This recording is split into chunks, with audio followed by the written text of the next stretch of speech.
थेट जाणार आहोत बीडमध्ये आपले प्रतिनिधी गोविंद शेळके पंकजा मुंडेंशी संवाद साधतात।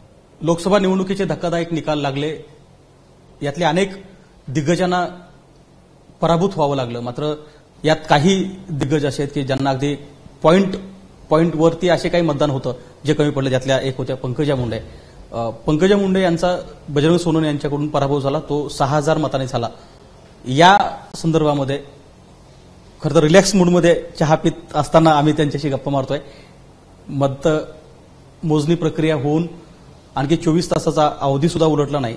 लोकांमध्ये सकाळपासून त्या येत आहेत, बोलतायत, काय चर्चा होते त्याच, म्हणजे खरं तर 24 तास झाले नाहीत आणखी निकाल लागून।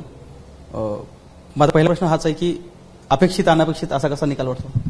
हे बघा, अनपेक्षितच म्हणावं लागेल, कारण आपण जेव्हा निवडणूक लढतो तेव्हा विजयाची तयारी करत असतो आणि ज्या पद्धतीने मतदान झालं त्या पद्धतीने हा निकाल साहजिक आहे, मी पराभूत झाल्यामुळे अनपेक्षित आहे। पण त्याहीपेक्षा जास्त बघितलं तर आपण आज देशामधले दिग्गज पराभूत झालेले आहेत। त्यामध्ये कोणी 1 लाखांनी झाले, कोणी 1.5 लाखांनी झाले, काही 2-2 लाखांनी पण पराभूत झालेत। अशा वेळी जेव्हा तुम्ही स्वतः साक्षीला आहेत की मी जेव्हा तिथे मतदान केंद्रावर आले तेव्हा मी अवघ्या 2200 मतांनी मागे होते आणि ते फायनल काउंटिंग होतं। तर त्याच्यामुळे आमच्या लोकांमध्ये काही भावना होती की काही ठिकाणी चुकीची मतं लागली गेलेली आहेत बेरजेमध्ये, म्हणजे एजंटमधून लिहिताना चुकीचं झालेलं आहे आणि एकदम थोडक्यात असल्यामुळे, आणि मग बाकी 1-2 ठिकाणी रिकाउंटिंग झालं, डबल रिकाउंटिंग झालं, तर तुम्ही एक रिकाउंटिंगचा अर्ज करा असं तिथल्या माझ्या एजंट्सनी मला विनंती केली। मी रिकाउंटिंगचा अर्जही केला पण तो कलेक्टरांनी फेटाळला आणि मग त्यांनी निकाल जाहीर करणार नाही म्हणून निकाल जाहीर केला। तर ते 2200 वरून ते 6000 काहीतरी त्यांनी निकाल जाहीर केला। बघायला गेलं तर मागच्या वेळी प्रीतमताईंना मी पालकमंत्री असताना जेवढी मतं पडली त्याहूनही अधिक मतं मला पडली आहेत, परंतु समोरच्या उमेदवारां माझ्यामध्ये जो 20-2200चा फरक होता त्याच्यामुळे मला म्हणायला हरकत नाही की 0.001 असा पर्सेंटनी आमचा निसटता पराभव झाला। ज्यांनी कुणी मला मतदान केलं त्यांचे मी आभार मानते आणि एकूणच एक वातावरण होतं राज्यामध्ये, त्या वातावरणामध्ये खूप मोठ्या मताधिक्याने लोकांना निवडणुकीच्या पराभवाचा सामना करावा लागलेला आहे, हे नक्कीच। हे जे 2200चा आकडा आहे तोच आकडा मतमोजणी केंद्रावर होता, सगळे पत्रकार तिथे बसलेली मंडळी यांच्या हातामध्ये हे आकडे होते। मग त्या 2-2.5 तासामध्ये हा आकडा कुठून वाढत गेला? आणि शेवटी कारण एकच फी राहिली होती, त्याच्यामध्ये 6 गावं होते, त्या उदरचे गावं मोजले की त्यावेळेस 2000चा फरक होता, तर हा 6000 कसा झाला? मी जेव्हा परळीवरनं निघाले बीडकडे तेव्हा माझं जवळपास 43,000 काहीतरी लीड होतं। 43,000 नंतर लीड काढून 10,000 कोणी पुढे जाण्यासाठी किमान त्याला 100% मतं त्या व्यक्तीलाच पडले पाहिजे, 60,000 तरी मतं पडले पाहिजे। त्यामुळे लोकांची इच्छा होती की बेरीज तपासून पाहावी, तर तेवढी आमची। आता काय झालं तर हे मी नाही सांगू शकत, पण तो प्रश्नचिन्ह राहीलच आणि सगळीकडे रिकाउंटिंग झाली, ते नाही होऊ शकली, एवढ्या लोकांच्या मनामध्ये थोडी सल राहिली। पण शेवटी डिग्निटीने आपला पराभव मान्य करणं हे मुंडे साहेबांनी आम्हाला शिकवलंय आणि पराभवानंतर जास्त अजून चेहरा प्रसन्न ठेवून असून लोकांमध्ये जायचं असतं, कारण लोक आपल्यासाठी जे मरमर करतात त्यांना वाटलं नाही पाहिजे की आपला नेता डळमळीत झालाय। मी अजिबात डळमळीत नाही, मला खूप आनंद याचा झालाय की लोकांनी मला जे अपेक्षित होतं तेवढे मतं दिले, माझा सन्मानजनक या निवडणुकीमध्ये आदर केला, याच्याबद्दल लोकांविषयी माझ्या मनामध्ये खूप ऋण माझ्या मनामध्ये मी व्यक्त करते।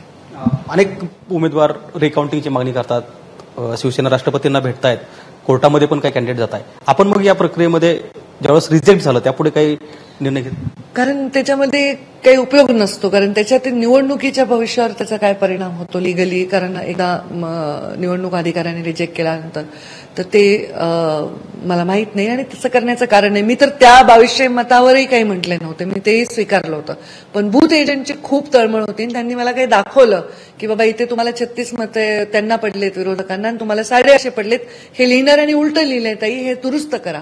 तर आम्ही बघितलं आणि जवळपास 1500 मतं हे पोस्टल मतं मोजलेच नाही कलेक्टरांनी। आम्ही ते अपील केलं की तुम्ही मोजा, क्षुल्लक गोष्टीवरून ज्यांनी मतदान केलंय त्यांचा अधिकार आहे मतदानाचा, तो रिजेक्ट करण्याचा अधिकार आपल्याला कसा आहे, तो लोकशाहीचा अधिकार आहे, तुम्ही ते 1500 मतं मोजा। तर तीही न मोजताच ठेवली गेली, नुसत्या पाकिटावर काहीतरी नाही अशा कारणामुळे 1-2 पाकिटं तर उघडलीच नाही। तर हे झाल्यामुळे लोक तळमळत होती तिथली बूथ एजंट्स। पण ते कसं बघताय की 2019ला विधानसभेला पराभव झाला, त्यानंतर अनेक वेळा आपल्याला संधी मिळेल असं लोकांना वाटत होतं, चर्चा करत होते। आता 2024 लोकसभा निवडणुकीमध्ये आपला पराभव झालाय. हे शल्य आहे की म्हणजे 5 वर्ष आधीच तुम्ही सांगत होता की माझ्याकडे काहीच नाही आहे, तरी सुद्धा ज्या पद्धतीनं आपल्याला 2024 2-3 महिन्यामध्ये भरभरून प्रेम मिळालं आणि त्यात आता आपला पराभव झाला. मला शल्य नाही वाटत आहे. माझा जेव्हा जसंही माझं निवडणूक होते ना, त्या निवडणुकीत लोक मला ज्या पद्धतीने ट्रीट करतात त्यांनी मला शल्य वाटत नाही. उलट जे लोक मंत्रीपदावर होते, जे लोक खासदार आमदार होते, त्यांना वाटेल ते शल्य की आम्ही सगळे पदावर असून आम्हाला विजय नाही मिळाला. मी तर कोणी अशी नव्हते की माझ्याकडे काही शक्ती आहे किंवा माझ्या हातात काही सत्ता आहे. सत्ता असते तर मी रिकाउंटिंग करू शकले असते असं म्हणायला हरकत नाही. तर मी असं काही नव्हते की लोकांना मी काही 5 वर्ष पदावर नसल्यामुळे तरी त्यांनी मला मतं दिली. त्यामुळे मला शल्य का वाटेल? मला आनंद वाटलेला आहे की लोकांनी मला भरभरून दिले. पंकजा मुंडे म्हणून याला मी विजय समजेन. शेवटचा प्रश्न आहे की 2024च्याच या लोकसभा निवडणुकीनंतर लगेच विधानसभा निवडणूक होते. या सगळ्या निकालाचा परिणाम विधानसभा निवडणुकीवर होईल? नक्कीच होईल. तो कशा अर्थाने होईल? आत्मविश्वास वाढेल समोरच्या पक्षांचा. म्हणजे आपण राजकारणामध्ये महाराष्ट्राचं कल्चर आहे की ज्यांनी म्हणजे रडीचा डाव नाही खेळायला पाहिजे, त्यांचा नक्की आत्मविश्वास वाढेल. ज्या पक्षां फुटले आणि त्यांची संख्या जास्त आली तर त्यांचा आत्मविश्वास वाढेल. आणि अत्यंत अनुभवी लीडर आहेत तिकडे पण, आपण त्यांना कमी लेखून जमणार नाही. आता शरद पवारांसारखा अत्यंत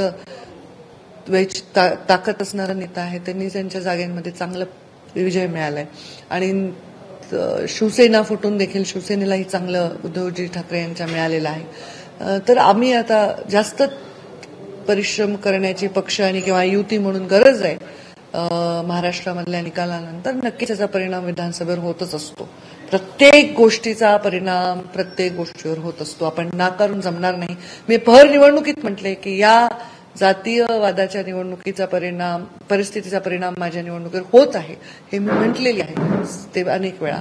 तर प्रत्येक गोष्टीचा परिणाम होत असतो. विधानसभेवर नक्की होईल, कारण त्यांचा आत्मविश्वास दुणावलेला आहे. ते तेवढ्या आत्मविश्वासाने निवडणुकीत जातील. त्यांच्याकडे एक खासदार आलेला आहे.